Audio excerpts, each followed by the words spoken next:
আলাইকুম। গণজাগরণ কণ্ঠ টিভির পক্ষ থেকে সবাইকে স্বাগতম। আপনাদের সাথে আছি মোহাম্মদ নজরুল ইসলাম। বোচাগঞ্জ উপজেলা স্বাস্থ্য কমপ্লেক্সে অনিয়ম, দুর্নীতি ও অবহেলা নিয়ে ক্ষোভ।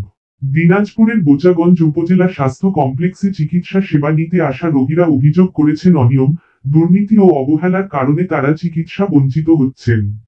এই সর্বপ্রথম হাসপাতালের বিরুদ্ধে প্রতিবাদ করলেন জাতীয় নাগরিক পার্টি এনসিপির নেতা এবং আলোচনা সভায় জানায়, অনেক গুরুতর রোগীকে হাসপাতালে ভর্তি করার পর আইনগত ব্যবস্থা বা মামলা করতে চাইলে প্রকৃত অরিজিনাল সার্টিফিকেট দেওয়া হয় না, বরং আর্থিক লোভে মনগড়া সার্টিফিকেট তৈরি করে থানায় পাঠানো হয়।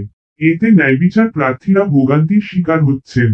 হাসপাতাল সূত্র জানায়, গুরুতর রোগীদের তড়িঘড়ি করে দিনাজপুর মেডিকেল কলেজ হাসপাতাল বা রংপুর মেডিকেল কলেজ হাসপাতালে পাঠিয়ে দেওয়া হয়। প্রশ্ন উঠেছে, বোচাগঞ্জ স্বাস্থ্য কমপ্লেক্সে পর্যাপ্ত চিকিৎসা ও সঠিক সেবা কেন মিলছে না? স্থানীয় নাগরিকরা বলছেন, এ পরিস্থিতি অব্যাহত থাকলে সাধারণ রোগী থেকে শুরু করে মৃত্যু পথযাত্রী গুরুতর রোগীরাও মারাত্মক ক্ষতির সম্মুখীন হবেন। শেতাবগঞ্জ পৌরসভা ও বোচাগঞ্জবাসী তাই দ্রুত অনিয়ম ও দুর্নীতি বন্ধ করে হাসপাতালের সেবা কার্যক্রম সঠিকভাবে পরিচালনার দাবি জানিয়েছেন ভুক্তভোগীরা।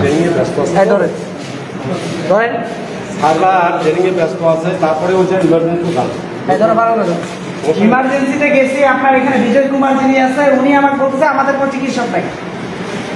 ওরা সম্মানিত উপস্থিত দেখেন, একটা মেডিকেল কলেজ, এখানে এরা ইয়ার্কি শুরু করছে, লোকজন আসে, আমার বাচ্চা নিজে অসুস্থ, আমি তো এর আগে আমি তো সপ্তাহে একদিন করে আসি, আমি প্রতি সপ্তাহে একদিন করে আসি দেখে মোটামুটি, কিন্তু এমন একটা অবস্থা আমার নিজের বাচ্চা অসুস্থ, আমি আসছি, একদম নার্স চিকিৎসা দিচ্ছে, নার্সের চিকিৎসা যিনি আছে উনি আছে মেনে নেবে কি প্রশ্ন করবে। আমি প্রধান যিনি আছে বিজয় কুমার, ওনার কাছে গেছি, উনি বলছেন চিকিৎসক নাই। উপজেলা নির্বাহী অফিসার ওনাকে ভালো করে বলছি যে আসলে আপনার এটা দৃষ্টি দেওয়া দরকার। এর আগেও বারবার বলা হয়েছে যদি না পারেন দায়িত্ব ছাড়া দিয়ে চলে যান, যে আপনি আছে যারা একজন মানুষ মারে গেলে মানুষ আনে দিবেন নাকি আপনারা? দেখো ওটা একটা ভিডিও লোক শিশু বিভাগে, এখানে ইয়ে বিভাগ কোনো ইয়ে নেই, নার্সার নার্সার দায়িত্ব ইনি দিচ্ছে, উনি কি ওটা ওই চিকিৎসাটা আপনারা মেনে নেবেন? আমি আসার প্রায় 2 ঘন্টা হয়ে গেল, সবাইকে আমি জিজ্ঞাসা করে বেড়াচ্ছি।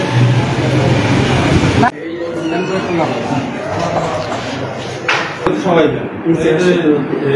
অফিস থেকে ডিসি স্যার কি বলে সিভিল সার্জন আমাদের সবাই আমাদের বোঝাবো যে আপনি একাই শুধু ড্রাইভার না, আমি একা। আমার তো ইমার্জেন্সিতে ডক্টর আছে এবং রাউন্ড দিচ্ছে। আজকে আমার ট্রেনিং হচ্ছে, ট্রেনিং এখানে আমি কাকে দিয়ে ট্রেনিং নেওয়া হবে বলে? কিন্তু সরকারি প্রোগ্রাম, আমার নিজের প্রোগ্রাম না, ট্রেনিং হচ্ছে এখানে একজন ডক্টর আছে, 2জন ডক্টর আছে, তারা ট্রেনিং নিচ্ছে। তাহলে আমি এখানে আগের জায়গা থেকে ডাক্তার দিব? হ্যাঁ বলেন, সমস্যা নেই। আমাকে তো আপনি আপনার আমার সিচুয়েশনটাও তো বুঝতে হবে, আপনি এসে তো খালি বললে হবে না। আমার ডাক্তার আমি একটা আপনার ভাই একটা বলিয়ে রাখি, আমার কথা হলো ভাই আপনার বলে রাখি, আপনার ট্রেন চলতেছে আমাদের ভালো, সেটি সমস্যা, কিন্তু ওখানে আজকে যে বিভাগে 3 টাকা করে টিকিট ছাড়ে লোকজনের সুবিধা দেওয়ার জন্য একটা বিষয়, এখানেও তো এখন ব্যাপার থাকতে আসছি। আমি হচ্ছে আমার পক্ষ থেকে যেটুকু সম্ভব বোঝাগঞ্জ আসি, সেই জায়গায় তো আমার কিছু দায় বোঝানো থাকে, এখন ডাক্তার না থাকলে আমি কোথা থেকে পাবো? এটা তো একটা বিষয় বুঝতে হবে। কারণ আমি প্রতিনিয়ত চেষ্টা করছি যে আমি ডাক্তার